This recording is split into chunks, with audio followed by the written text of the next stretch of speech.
महाभारत के प्रेमियों, मैं राम सागर शास्त्री आप लोगों के समक्ष रखने जा रहा हूं एक प्रसंग, सुभद्रा हरण। देखिए, बात उस समय की है जब अर्जुन द्रौपदी से विवाह करके घर लौटे और द्रौपदी 5 पतियों की रानी बन गई। तब एक दिन नारद ने वहां पहुंचकर कानून बनवा दिया कि 72 दिनों से पहले कोई दूसरा पांडव द्रौपदी के महल में नहीं जाएगा। जो इस नियम को तोड़ेगा उसे 12 वर्ष तक वन में निवास करना पड़ेगा।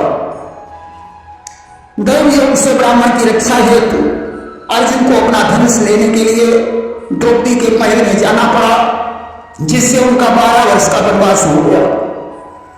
अर्जुन ने उसी वनवास के दौरान मणिपुर में जाकर चित्रांगदा के साथ विवाह किया। इसके बाद पाताल लोक में जाकर नाम सुधा से विवाह करके वे द्वारिका में पहुंचे। भगवान कृष्ण राज दरबार में बैठे हुए थे कि वहां राज परिषद सहित बैठे थे घनश्याम। भक्त वश्य को भक्त ने झुककर किया प्रणाम। उसी समय दरबार में पहुंचकर अर्जुन ने भगवान कृष्ण को झुककर प्रणाम किया। कृष्ण ने कहा, अर्जुन तुम्हें नया राज्य प्राप्त हुआ है, इस समय तो तुम्हें राजकाज देखना चाहिए, परंतु तुम सन्यासी की तरह विचरण कर रहे हो। अर्जुन ने कहा, कृष्ण मैं विचरण नहीं कर रहा हूं, आपकी माया मुझे भटका रही है। भगवान तो सब कुछ जान रहे हैं। उन्होंने अर्जुन से कहा, अर्जुन अब कुछ दिनों तक द्वारकापुरी में मेहमान बनकर रहो। देखिए, इस मेहमानी में भी भगवान की लीला छिपी हुई है। अर्जुन द्वारकापुरी में ठहर गए और कृष्णचंद्र की बहन थी सुभर सुभद्रा नाम, नवमाला गुणयागरी रूपशील छविधाम। भगवान कृष्ण की एक बहन थी जिसका नाम सुभद्रा था। सुभद्रा रोहिणी की पुत्री थी जो बड़ी सुंदर, सुशील और बलवान थी। सुभद्रा विवाह के योग्य हो चुकी थी, परंतु उसका विवाह नहीं हो पाया था क्योंकि रघुकुल में उसके लायक कोई वर नहीं था।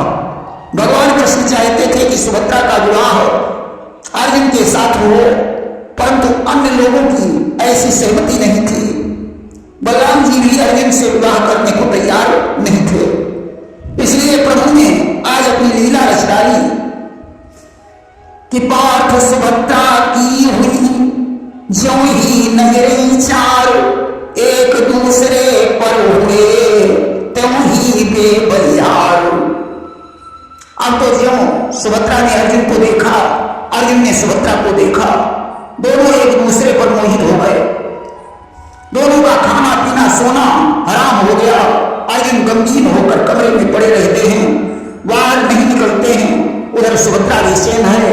भगवान कृष्ण तो सब कुछ समझ रहे हैं कि अंतर्यामी को विदित था वह सारा हाल। अर्जुन से एकांत में बोले दीन दयाल। एक दिन भगवान कृष्ण अर्जुन के कमरे में पहुंचे और उन्होंने कहा, अर्जुन इन दिनों तुम घर से बाहर नहीं निकलते हो, तुम्हारा शरीर पीला पड़ गया है।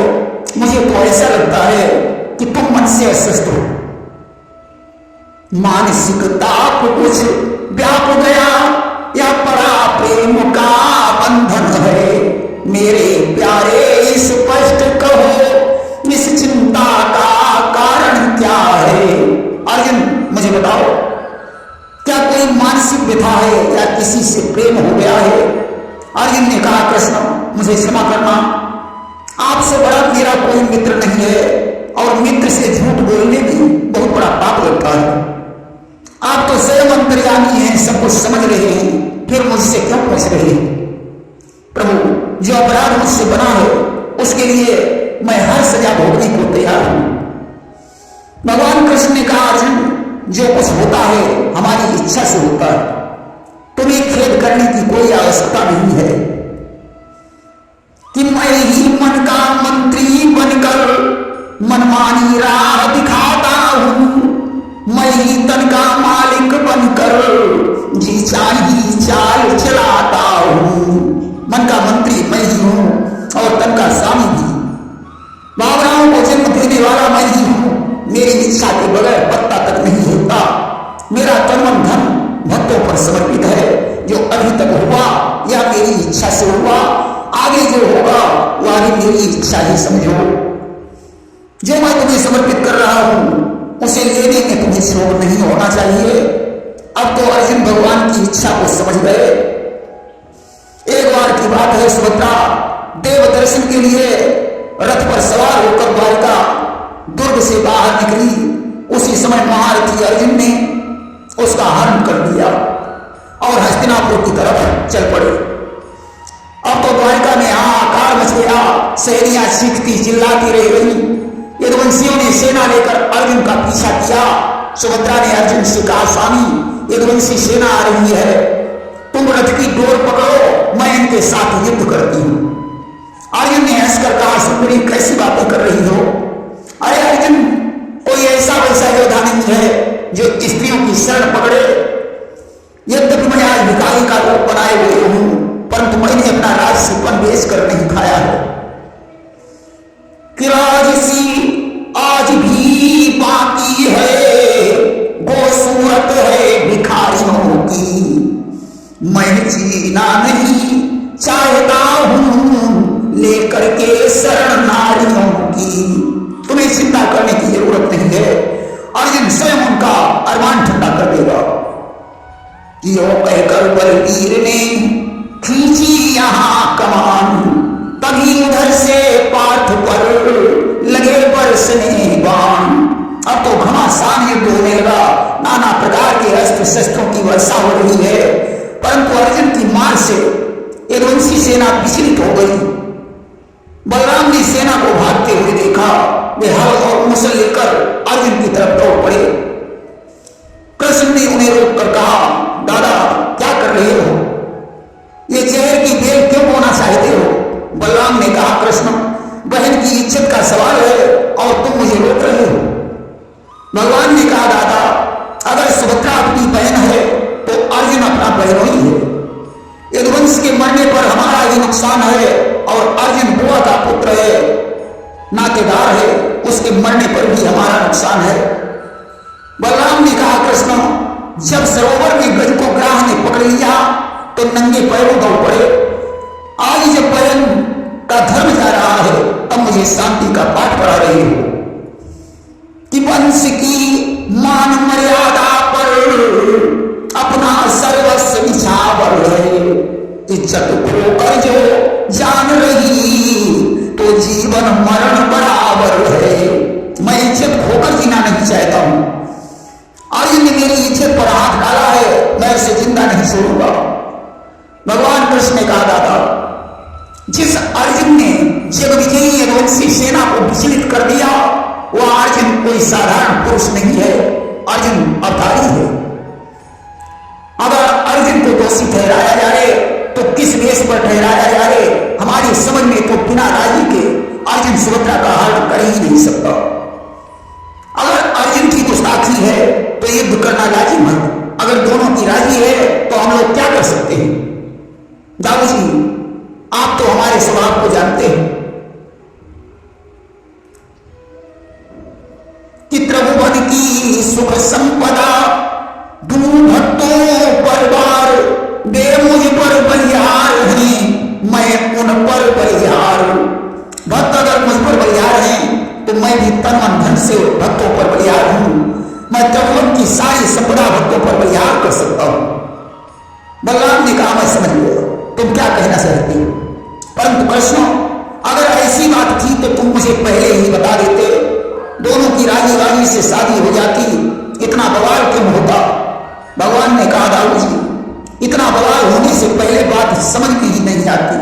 अब सभी लोग समझ चुके हैं कि सुभद्रा अर्जुन के योग्य है। कि प्रभु बोले इतनी लीला से खुल गई वंश की निद्रा है, सब समझ गए हर हालत में अर्जुन के योग्य सुभद्रा है। इसलिए दाऊ जी अब पार्थ को वापस कर लो, द्वारिका पूरी ले चलो और दोनों का प्रेम पूर्वक विवाह कर दो। आज बलराम के संकेत से युद्ध बंद हो गया। वैदिक विधान के सहित अर्जुन और सुभद्रा का विवाह हुआ। बलराम जी ने बहुत सा धन सामग्री, हाथी घोड़े रथ दासी दास दहेज में दान दिए। आज आदर के सहित भगवान कृष्ण अपनी बहन सुभद्रा के साथ इंद्रप्रस्थ को गए। धर्मराज युधिष्ठिर ने कृष्ण से कहा, प्रभु मुझे आपकी ये बात अच्छी नहीं लगी जो आपने सुभद्रा का विवाह अर्जुन के साथ कर दिया। भगवान ने हंसकर कहा, धर्मराज मैं ये नहीं जानता चाहता हूं, मेरी ऐसी इच्छा नहीं थी कि इसका विवाह किसी निशाचर के साथ हो। अर्जुन मेरा भक्त है और मेरा सर्वस्व भक्तों पर निशावर है। देखिए, बलराम सुभद्रा का विवाह दुर्योधन के साथ करना चाहते थे। भगवान कृष्ण अर्जुन को पसंद करते थे। सुभद्रा हरण में भगवान कृष्ण की मर्जी थी। उन्होंने अर्जुन से कहा था कि शिव तेरस के दिन द्वारकावासी रैवत पर्वत पर शिव पूजन करने जाएंगे, वहां सुभद्रा भी जाएगी। आज तो तुम सुभद्रा का हरण करके हस्तिनापुर ले जाओ। इसमें देवकी और वसुदेव की भी सहमति थी। इस प्रकार अर्जुन और सुभद्रा का विवाह हुआ। सुभद्रा के गर्भ से ही अभिमन्यु का जन्म हुआ था, जो चक्रव्यूह के मैदान में मारा गया था। प्रेम से बोलिए वृंदावन बिहारी लाल की